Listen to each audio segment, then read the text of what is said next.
नए साल की पहली सुबह थी।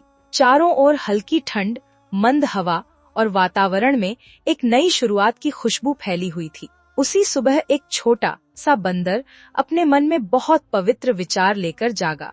उसने सोचा, इस नए साल में मैं अपनी सच्ची भक्ति से श्री कृष्ण जी की मूर्ति बनाऊंगा और उन्हें अर्पित करूंगा। यह सोचकर बंदर सबसे पहले सफेद गाय के पास गया। उसने विनम्रता से कहा, माँ, मैं श्री कृष्ण जी की मूर्ति बनाना चाहता हूँ, कृपया मुझे आशीर्वाद दीजिए। सफेद गाय उसकी सच्ची भावना देखकर प्रसन्न हो गई और बोली, बेटा, नए साल में किया गया यह काम बहुत पुण्य देगा। जाओ, श्री कृष्ण जी तुम्हारी भक्ति अवश्य देखेंगे। गाय का आशीर्वाद पाकर बंदर एक फावड़ा लेकर गया और जमीन से शुद्ध मिट्टी निकालने लगा। वह मिट्टी को बड़े प्रेम से उठाकर एक बर्तन में भरने लगा। फिर वह उस बर्तन को उठाकर पास में ले गया, उसमें साफ पानी डाला और मिट्टी को अच्छी तरह मिलाया। इसके बाद बंदर अपने दोनों हाथों से धीरे धीरे मूर्ति बनाने लगा। कभी वह श्री कृष्ण जी का मुख बनाता, कभी उनकी बांसुरी, कभी मुकुट। नए साल की हर सांस में उसकी भक्ति और गहरी होती जा